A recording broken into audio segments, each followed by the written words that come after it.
द्रौपदी के बारे में ये 5 बातें ऐसी हैं जो आप नहीं जानते होंगे। द्रौपदी के विषय में भविष्य पुराण में बताया गया है कि यह पूर्व जन्म में एक गरीब ब्राह्मणी थी। वन में रहकर यह किसी तरह अपना गुजारा किया करती थी, लेकिन अपने पुण्य कर्मों के कारण यह अगले जन्म में पांडवों की महारानी बनी। भविष्य पुराण में बताया गया है कि युधिष्ठिर जब जुआ में सब कुछ हारकर वन में जा रहे थे, उस समय मैत्रेय ऋषि ने अपने दिव्य दृष्टि से इस बात को जाना था। मैत्रेय ने बताया पांडवों को बताया कि द्रौपदी ने पूर्व जन्म में ऐसे पुण्य किए हैं जिससे ये जहाँ भी रहेगी वहाँ अन्नपूर्णा की तरह इनका भंडार भरा रहेगा।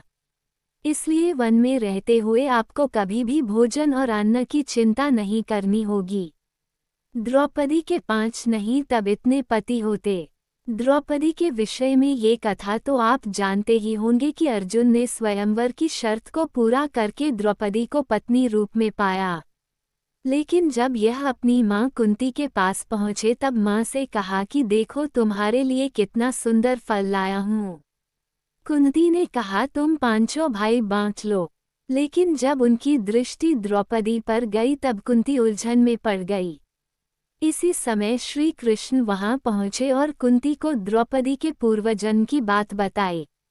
कृष्ण ने कुंती से कहा कि द्रौपदी ने पूर्वजन्म में भगवान शिव की तपस्या करके यह वरदान मांगा था कि उसे अगले जन्म में धर्मपरायण, बलवान, श्रेष्ठ धनुर्धर, रूपवान और धैर्यवान पति मिले। ये 5 गुण एक व्यक्ति में होना संभव नहीं है, इसलिए शिव के वरदान के कारण द्रौपदी के 5 पति होंगे।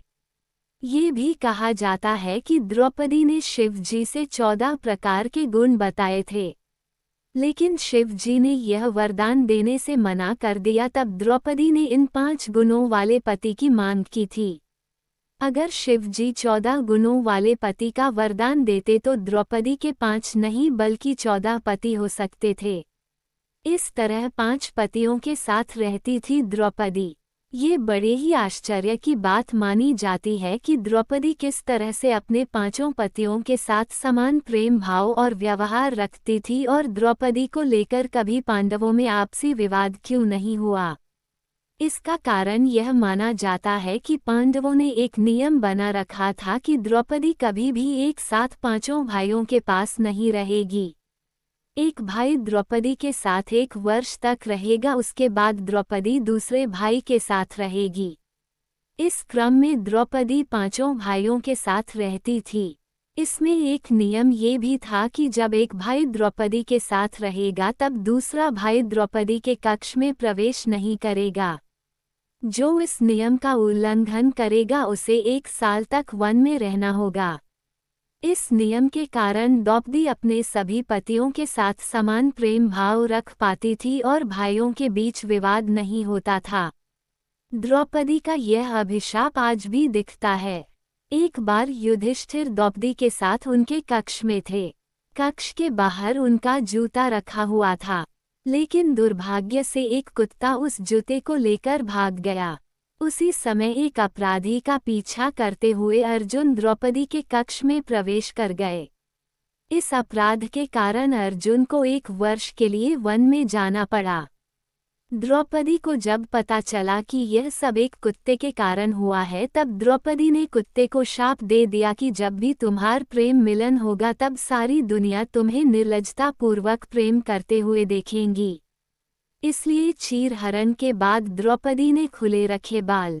जुए में जब युधिष्ठिर द्रौपदी को हार गए तब दुशासन द्रौपदी के बाल पकड़कर खींचते हुए उन्हें भरी सभा में लेकर आया।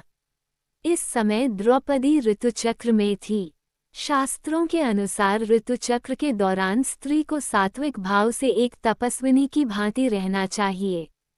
इसलिए द्रौपदी ने उन दिनों बनाव श्रृंगार नहीं किया था और अपने बाल खुले रखे थे। उस अवस्था में भरी सभा में बालों से खींचकर लाए जाने के कारण द्रौपदी ने ये प्रण लिया कि अब ये बाल तब तक खुले रहेंगे जब तक कि दुशासन की छाती का लाहू इन्हें नहीं मिल जाता।